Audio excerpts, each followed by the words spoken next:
The day begins like every day in the Kunduz hills, following the rhythms of the sun and moon.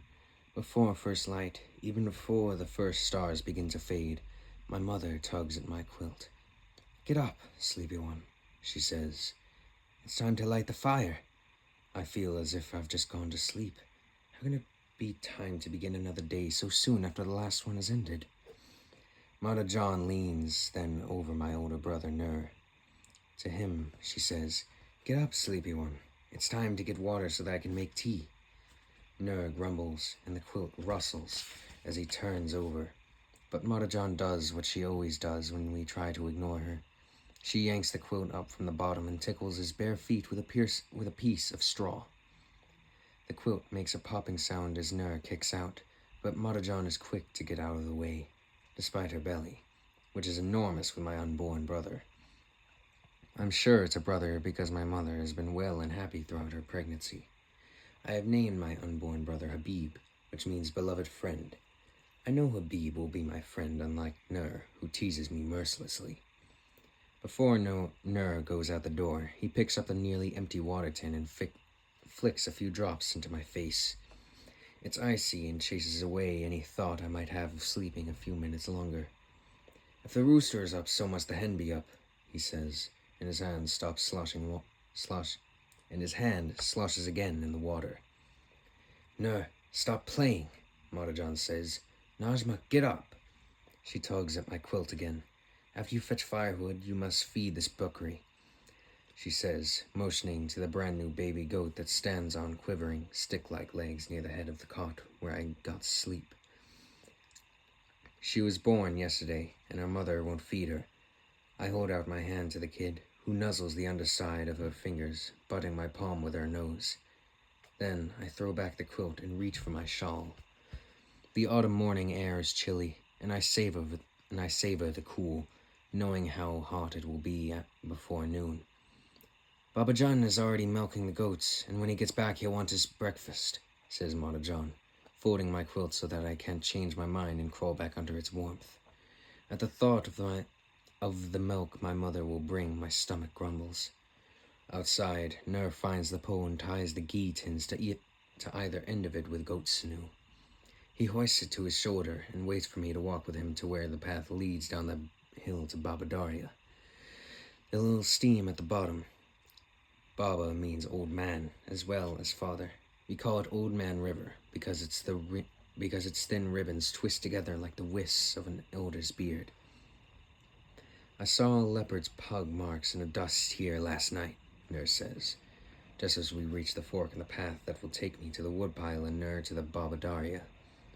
I hesitate where the two paths split. "Nur," Mother John says, her voice low with warning. Knowing Nur very well, she has stepped outside the door to listen. "Stop trying to scare her. Najma, you know there are no leopards here. Now hurry, you two." Still, I hesitate. "Really?" Nur whispers. "They were this big." He holds up his fist so I can see it in the creeping light of the sunrise. "It must be a very large leopard." Then he turns his back and walks, humming down the hill toward the Baba Daria, the tins bouncing from the ends of the pole across his shoulder. My heart hammers, and I want to run back to the house, but I know Mother John will be angry. I turn and run as fast as I can, all the way to the woodpile. Then I spread my shawl on the ground and pile several armloads of wood on top. I feel a tingling along my spine the whole time. I think I see yellow eyes gleaming in the dark to the side of the woodpile. I'm sure I hear a low growl. "Nur was only teasing," I mutter under my breath. "Nur was only teasing, but I really am convinced a large animal with long, pointed teeth is waiting to pounce on me." I'm terribly afraid of leopards. Although I have never seen one in my life, Mother John reminds me of this every time I complain that Nur has told me he's heard one roar. When the shawl holds as much as wood as I can carry, I bind up its corners into a knot and heft the bundle onto my head, then hurry back the path under the heavy load. Usually Mother John fetches the wood, leaving me to make naan inside our mud brick house because she knows I'm afraid. But Habib, who will arrive in just a few days, keeps her off balance when she walks along the steep, narrow paths. My father worries that she'll stumble down to the bottom of the hill, And so he has asked me to put aside my fear to help my mother. I feel proud that I can do it, even though I am afraid.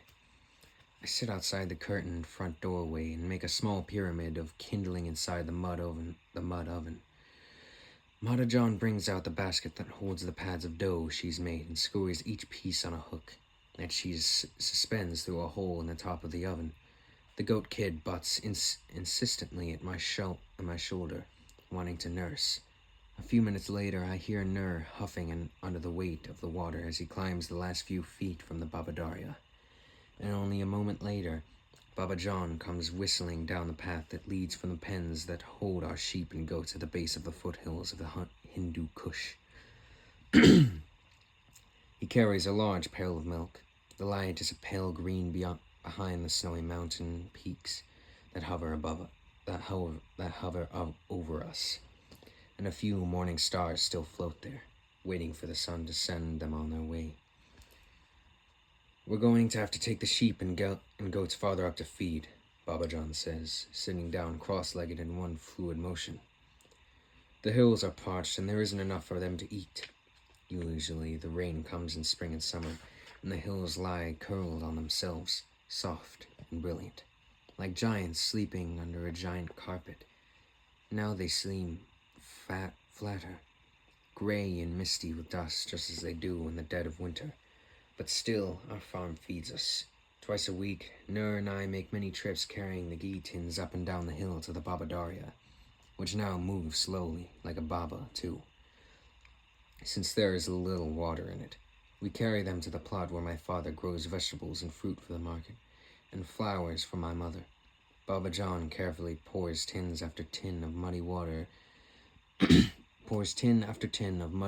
in a thin stream between the neat rows of apple, apricot, and almond trees. We shiver in our shawls as we sit on the dark red Turkoman rug outside the curtained front door of our house, eating gruel with goat's milk and bread and sweet green tea. As I eat, I dip my finger into a cup of milk and hold it out for the kid to suck at greedily. The sun rises, and Baba John asks Nur to come with him to the plot. "You can look after the flock yourself, can't you, my little sugar beet?" Baba John asked me. His face is scored with lines from working in the hot sun and worrying about the parched crops and grazing lands. I don't want to say that I am afraid to go into the hills by myself, so I nod dumbly. "Good," he says. "Nur can carry water more quickly than you can, and I don't want your mother up in the hills when the baby could come at any time." I want to tell him that I can carry as much water as Nur, who is not much bigger, and as quickly, too. I'm tall, like Mata John, and strong like Baba John. Nur is thin like Mata John and short like Baba John. But I bite the inside of my cheek and say nothing. Mata John and I pick up the remains of the food and store it in baskets. We roll up the rug where we sat to eat and bring it inside, full of milk.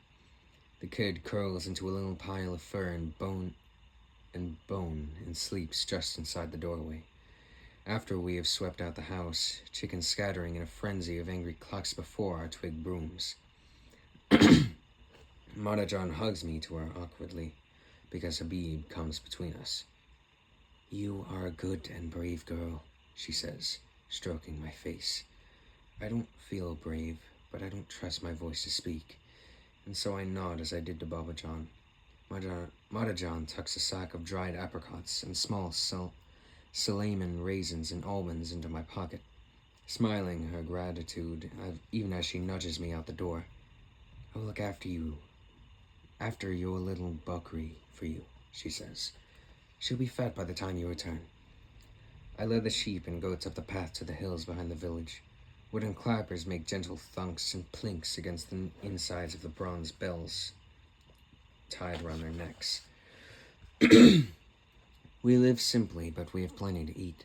Apples, nuts, apricots, pomegranates, and persimmons from the orchard, vegetables from the garden plot, wheat for bread, eggs, goat's milk, and honey, too. For special occasions, Baba John slaughters a goat, and the hills are peaceful, although Afghanistan has been at war since Baba John was a boy. The Mujahideen control the northern part of Afghanistan, and they leave us alone. We give them wheat and vegetables because Baba John says they need help to keep the Pashtun Talib out of Kunduz. Usually I spend my days tagging after Nur as we watch the animals graze among the hills. Every year during the hot season when the sun burns the grass to the roots, we take the flock higher into the hills. So far up that eventually it is too far to come back, and we sleep there under the stars at night. Baba John taught us to find Al-Kut, the star that never moves, at the end of the handle of the water ladle. He told us that Al-Kut means hub, like the hub of a wheel, and the other stars move around it. He knelt by my side and told me to make a fist, and then to point the second knuckle at the star. As long as you know the stars, you will never be lost, he says. The Quran says that Allah gives us the stars to be our guides. Everything depends on the stars. From them, you can tell time and distance, and you can find your way home. He told us many stories and showed us the shapes of animals and warriors and mythical beasts among the stars. Nur and I retell Baba John's star stories over and over again to pass the nights away from home. Baba John loves the stars so much that he named me Najma, which means star. He also gave Nur his name, which means light. And we have learned to love the stars as much as Baba John loves them. This is the first time I've gone with the flock alone. Walking up the hill, I'm still afraid, but with the sun shining, I find it easier to believe there are no leopards in our hills. From the top of Ko-e-Dil, which overshadows our village of Golistan, people walking along the dirt tracks below look like insects. The donkeys, which carry rocks to repair the roads in sack-lined baskets strapped across their backs, look like ants moving in a line. Although it's been dry for months that never seem to end, the sky holds a promise of rain. Gray clouds have rolled in over the hills to the west, and they dance across the sun. A cool breeze blows. I rest on a large rock, watching the sun and shade play over the sheep and goats when I hear a rumbling from below. At first I think it's thunder. I walk to the other side of the hill, away from the village, and from there I see a line of pickup trucks, a dozen or more, snaking their way among the rocks and ruts in the dirt tracks far below. We don't often see automobiles and trucks. The mountain trucks are barely passable except for camels and donkeys and horses and people on foot. Our village is very far from a real metal road such as the one that runs along the Kunduz River. But everyone recognizes the black Datsun trucks as the vehicles of the Taliban. Everyone is frightened of the Taliban and the heartless Pashtun Talib who enforce their rules. We have heard how they lock the people of entire villages inside their houses and burn them to the ground, and how they slaughter men like goats, slitting them open and leaving their blood to soak into the ground. There are lists of things that are forbidden by the Taliban. Playing music, laughing out loud, keeping a bird to hear its song in the morning, putting pictures of beautiful scenes on the walls, reading books, flying kites. We have heard that women wearing henna on their fingertips have had their fingers chopped off. The Taliban said the only thing people can do to enjoy themselves is to walk in the garden and smell the flowers. But ever since the Taliban came to power 5 years ago, there's been drought.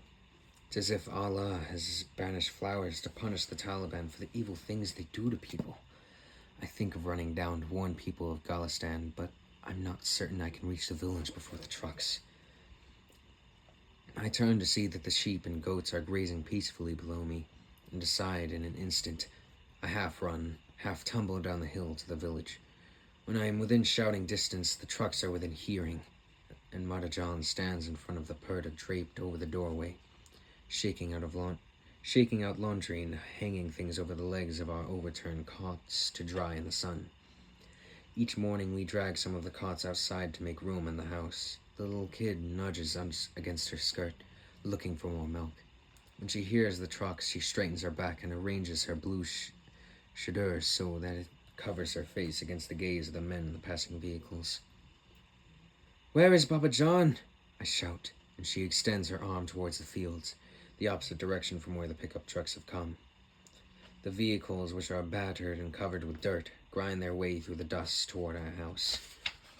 Each of them carries 3 or 4 men with guns in the back. Mata John watches them for a moment before ducking inside. I change direction and run toward our field below the curve of the hill, calling loudly for Baba John. Suddenly, I think of another Taliban rule. Men must have beards that you can grab in your fist and still have the hair sticking out the bottom. Baba John has little hair on his face, and although he wears a beard, it is not very full or long. Just seconds after the men in the trucks reach our house, Baba John comes running up from the fields, bareheaded except for an embroidered cap. This, too, is against Taliban rules. They say all men must wear turbans. The Pashtun Talib wear green and brown army jackets and huge black turbans, and all of them carry guns. The leader holds his rifle against his chest, which is crisscrossed with 2 leather belts filled with bullets. Baba John turns, extending his arm and laying his hand against Nur's chest to warn him to stay back. Nur resists, pushing his chest against Baba John's hand, and his eyes never leave the Pashtun leader. Baba John takes me by the shoulders then and turns me toward our house, giving me a gentle shove. "Take care of your mother," he says. I don't grasp what his words mean, but I'm used to obeying.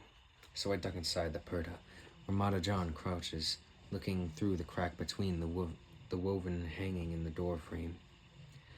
I join her, bending forward to peer over her head as Baba John greets the men in the trucks. "Assalamu alaikum," Baba John says, not giving the traditional friendly greeting, "Manda Nabash," may you never be tired. The Pashtun Talib leader ignores the slight and looks past Baba John at Nur. "So your son wants to fight," he says with a slow little grin. He doesn't return Baba John's greeting. Mata John sucks her breath in through her teeth. "He's just a boy," Baba John says, standing between the man and Nur and holding his hands out to his sides with his palms open in a silent appeal. The Pashtun continues to stare at my brother and does not look at Baba John. His rudeness frightens me, for such behavior is an insult that can't be ignored. This man has a gun which Baba John does not. Then this man turns his back on Baba John, an even worse insult. But Baba John doesn't react. The Pashtun speaks to one of his men in Pashtu. The men spread out and Baba John turns to watch them. "We want wheat and chickens and sugar," the leader says. "I can give you some," Baba John answers, "but we have little since the drought." This is true, and I hold my breath. I'm afraid the Talib leader will shoot him if we don't give them food. "You had enough to give our enemies," says the Talib leader, waving his gun in a menacing way. "You will give us more than you gave to them." Baba John does not reply. He no longer looks at the leader, but watches the other men who are already searching for food. Some of the men carry woven bags filled with wheat and sugar from the lean-to at the back of our house. Mata John and I hear the metallic twang of the ghee tin as they lift it, still full of cooking oil from the ground. We hear the clay thunk of wooden lids as they're lifted from the tops of the earthenware jars where we keep salt and tea. We hear men curse and grunt as they dive for chickens that squawk and flap their wings to escape. I crouch and lean against Mata John, who puts her hand out through the curtain to gesture to Baba John. She makes little sounds in her throat as she tries to get his attention. She doesn't want him to resist because she's afraid they'll hurt him. They might even kill him. Then the purdah is whisked aside, and one of the black turban Pashtun sticks his head inside. Mata John and I huddle together, and Mata John draws me underneath her chadar. But I see what the man does. He grabs out the little bakri and sticks it under his arm. "No!" I shout, and Mata John holds me against her, keeping me from running after him. The bakri cries out in bleating that sounds like a human baby, and I want to snatch her away from this human leopard. When the men have gathered the food we have stored in the baskets, sacks, and earthen jars in the lean-to, the leader turns. The leader turns and says to Baba John, "To repay us for having helped our enemy, you must come and fight with the Taliban." "No!"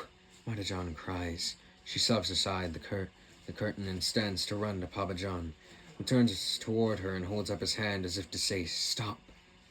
He looks at her for a long moment. It will be all right, he says to her. This time, it's my turn to hold on to Madajan with all my strength as she struggles to run in. I will go, Babajan says, turning back to face the Pashtun to leave without raising his voice. Your son, too, says the man. He wants to fight, and we wouldn't want to disappoint him. He's just a boy, Babajan says again, and the man raises the butt of his rifle as if to strike Babajan in the face. Babajan ducks and turns, and the blow hits his shoulder. He looks at Madajan for several seconds. Tears stream down her face, and she repeats over and over again, You can't go! Please! What will become of us? Whatever happens, stay here, Babajan says to her as they grab him and Nur roughly by the arms. Bring your guns, the leader says. I will come back, Babajan says, looking back over his shoulder at Madajan as they begin to drag Nur away. Do you hear? Don't leave, no matter what. The leader shoves Babajan so that he almost falls and tells him to be quiet. Your guns, the leader repeats and hammers Babajan's shoulder with the heel of his hand, knocking him off balance again. I have no guns, Babajan says, looking at the man directly. The Pashtun Tali mutters something, and the men shove and drag Babajan and my brother toward the Datsun pickup trucks. Again, Madajan tries to go to him, but I grab her by the arm. We can't stop them, I whisper. They might hurt Babajan and Nur if we resist. I hold on to her with all my strength, and she throws back her head and wails. I hear the pickup trucks leave, but I am struggling with Madajan and can't see them. I lead her to the cot in the corner of the room and pull her down onto it. She continues to wail, but her body goes limp, which frightens me more than if she were going to go on struggling. She curls onto her side like an infant and tucks her head under her wrists and remains that way.